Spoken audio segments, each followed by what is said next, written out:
Hello, I'm Simon Whistler. You're watching Top 10's Net, and in the video today, the top 10 fascinating facts about the Medjay of ancient Egypt. The Medjay are mostly only known because of the blockbuster Mummy trilogy starring Brendan Fraser, or the more recent addition to the Assassin's Creed franchise. And despite increasing interest in ancient Egypt in recent years, the amount of knowledge most people have of them is pretty minimal. In the Mummy trilogy, they still exist in the modern day, an elite band of warriors that has passed down their skill over the generations in order to protect the hidden treasures of the long-dead pharaohs. However, while they no longer exist in modern times, their story and their history is much more fascinating than the small tidbits we learn from watching The Mummy. So let's get into them, shall we? Number 10. The Medjay were originally an ethnic group. Over the years, what the Medjay were evolved greatly, becoming first the main mercenaries of ancient Egypt and then their special police. Over time, their origins have become very blurred. However, the Medjay were originally an ethnic group that lived in eastern Sudan and were related to the ancient Nubians. The Medjay were greatly known for their military prowess and their skill at expanding their territory whenever they desired it. The kingdoms around them, such as the Kushites, were both afraid of them and also in awe of their skill. It was common to prepare your borders in anticipation of their strength, but also to hire them out as mercenaries for your own causes, which they were perfectly happy to do. While they originally started out as herders of livestock with great fighting skills, they eventually evolved into something entirely else. While they were hired out over the years by the Romans, the Kushites, and the Egyptians, their skills became so legendary that instead of a people, they eventually turned into an organization. This organization became the backbone of the Egyptians' elite fighting force, one of the earlier examples of a conquered people being turned into something useful instead of simply being destroyed. Number 9. The Medjay eventually became a paramilitary police force. The Medjay were originally more than just a people. They were a land and sort of a country of their own, but that changed over time as the ancient Egyptians saw increasing value in using the Medjay as an elite police force. At first, the Medjay only specialized in helping the Egyptians with their more elite military affairs and still had lots of jobs of various stripes throughout ancient Egyptian society.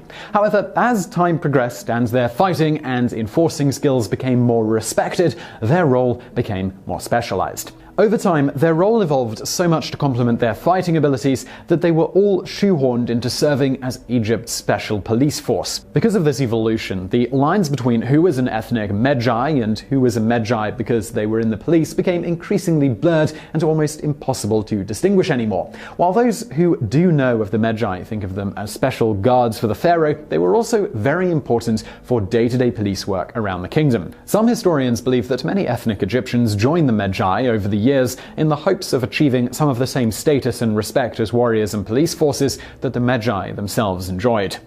Number 8. The Medjay were extremely skilled archers. Even today, when guns are easily the most popular weapon in the world and most people consider them the top dog, archery can still provide a certain level of competition when it comes to deadliness and accuracy, even with all the technology that has gone into gun making over the years. For any kind of people without advanced technology, the edge that a bow can give you in combat is unmistakable. For example, while people tend to think of katanas as the most popular weapon among the samurai, their skills with archery were considered much more important for the time. In the ancient world, bows were simply the most powerful weapon, and in the early world, the Medjay were some of the most skilled archers and scouts around. While they also had skill with melee weapons, their excellent skills at archery probably helped catch the eye of the Egyptian authorities, who saw just how useful they could be as allies instead of enemies. Even today, silencing technology has nothing on the silenced power of a good bow. It is truly a weapon that will last through the ages. Number 7. They make an appearance in the Brendan Fraser Mummy films. Recently, a new Mummy film came out in an attempt to create another movie universe similar to that created by Marvel and that which DC is struggling to emulate. The movie universe would include classic characters like Dr. Jekyll and Mr. Hyde and the Wolfman, among others, and inexplicably starred Tom Cruise instead of bringing back Brendan Fraser, the man who was always the face of the Mummy franchise and still is in the mind of many. While this new Mummy film may have been a flop, the films with Brendan Fraser are modern B-movie classics and introduced a group group of guardians known as the Medjay. Many who watched the movie may not have been sure how real these men were, but as this video in history shows us, their role was real, and they did indeed guard the tombs of the pharaohs and really any other area that the ancient Egyptian authorities thought needed guarding. However, there is no evidence that they had any particular magical knowledge or knowledge of magic at all, and there is no reason to believe they are still working as guardians in the modern day, as depicted in the movie. Unfortunately, at this point, the Medjay and their proud traditions have long since died out. Number 6. For close combat, the Medjay preferred bronze-penetrating axes and bronze long spears. In terms of weaponry and tactics, we have little to go on from the period when the Medjay were still the Nubians, and after that, much of what they used was very similar to that used by the ancient Egyptian army at large. While they were still very much Nubian people living on their own land, those who rebelled against the ancient Egyptian powers had copper but did not have tin, and Egypt made sure none of it was imported, making it difficult, if not impossible, to manufacture bronze weaponry. However, the Nubians still fought bravely with fire-sharpened arrows at range, and at melee range they would sometimes use maces or short javelins with copper tips and puncturing bits. After they became more integrated into the ancient Egyptian military, there is some evidence that they finally got their hands on bronze weapons and had some new weapon preferences with the new materials available to them. There is not a lot from the time period, but what we know suggests that they got their hands on bronze long spears and bronze penetrating axes and added them to their already considerably dangerous repertoire. Their deadly skills only became more apparent as the Egyptians shared their technology with the Medjay, who had joined them and become a part of the new kingdom. Number 5. Until near the end of their age, the Medjay had their own separate burial practices. Over the years, as the Medjay became more a part of the Egyptian fighting force than a people, their burial practices slowly died away and were replaced by more traditional Egyptian burial methods and traditions. As we know, the ancient Egyptians had very complicated procedures that included mummifying the body in order to properly preserve it for the next life. As far as the ancient Egyptians were concerned, the next life was not the end, but rather the beginning of an entirely new journey. However, until they started to disappear as an actual people, the Medjay had their own distinct burial traditions. Historians and archaeologists have found, in the areas near where the Medjay once lived as a people, remains of graves that they are certain belong to the elites that once fought against, and eventually for, the Egyptians. These graves have been referred to as pan graves due to their unique shape. The graves tend to be shallow and circular, looking sort of like a frying pan, and often have red-topped pottery bowls in the center, as well as other items such as cow horns. The bodies were usually wrapped in leather before burial, and sometimes contorted in strange positions, perhaps to make them fit better, but the true reasons are lost to history. Like the ancient Egyptians, they did often bury jewelry, weapons, and other similar items, so they may have also believed that there was a separate journey after death that we needed to be prepared for. Number 4. The Medjay took many forms throughout the ages, some very different from others. As we mentioned earlier, the Medjay took many forms throughout history, and some were different from others. Scholars have had trouble placing it all together because there is not much to go on, but there are a few things that most historians believe and are likely true. The people called the Medjay likely started out as a group of Nubians from a land called Medjay that was part of Nubia. The people the Egyptians referred to as Medjay may not have been entirely one single ethnic group, but could have been partially stereotyped by the Egyptian authorities for their own reasons. While they did become a fighting force, it's likely the people living in the lands of Medjay assimilated to Egypt when they saw that Nubia was going to lose any kind of protracted conflict. As we mentioned briefly earlier, they did not start out as an elite police force, but actually did all kinds of odd jobs in society at first. Before long, their skills at combat became apparent, and first the special police force and then special designations in the army grew from their initial activities within the empire. As time passed, many who were not Medjay ethnically wanted to join this elite force, and likely any kind of mixing between the two races blurred the lines even further. This led to it becoming a designation as an elite paramilitary force instead of an ethnic group of people. Indeed, by this point, the Medjay as an ethnicity had all but vanished from the face of the earth.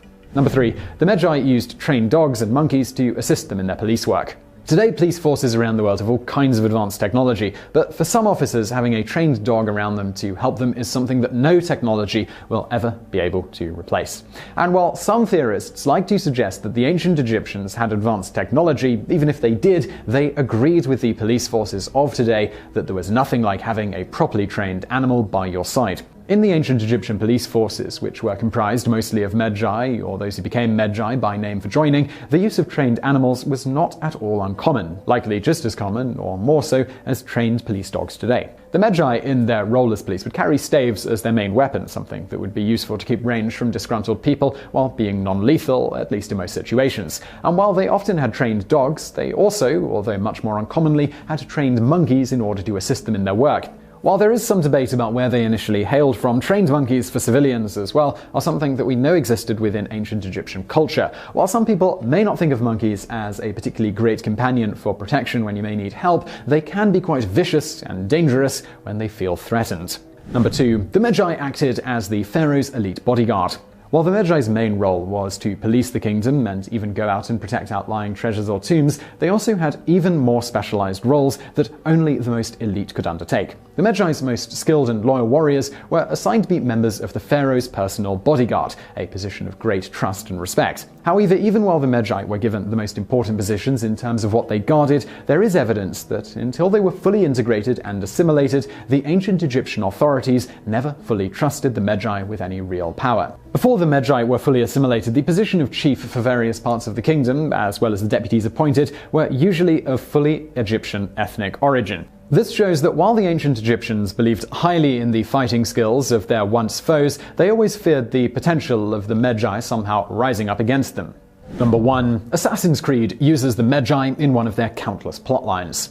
Assassin's Creed is an incredibly well-known franchise that originally took the gaming world by storm for its completely unique gameplay and storytelling. Unfortunately, the games seem to be pumped out at an alarmingly fast rate every year, and it begs the question of how they can expect to maintain proper quality at that pace. At any rate, the main draw of the Assassin's Creed video game is how they weave a historical fiction involving their conspiracies of Templars versus Assassins. In the very first game, the realism of the setting and the way you could almost feel yourself reliving ancient history was an awe-inspiring experience most gamers will never forget. However, as they widen the scope of the games and attempt to keep at least a little originality from one version to the next, they sometimes reach into history that not much is known about and fill in a lot of the blanks themselves. The most recent Assassin's Creed game, Origins, revolves around Bayek, a Medjay who helps form the Brotherhood of Assassins. In this storyline, the Medjay symbol is the Eye of Horus, and while it sounds really cool, we could not find any historical evidence that says anything about a special symbol at all, and nothing specific about the Eye of Horus, apart from sources talking about the game itself. While this particular factoid may not be true, the Assassin's Creed franchise has no need to embellish in order to show how cool the Medjay of ancient Egypt truly were. So I really hope you found that video interesting. If you did, please do hit that thumbs up button below, and do not forget to subscribe. Brand new videos just like this every day of the week. Also over there on the right, some videos from the archive, so be sure to check those out. And as always, thank you for watching.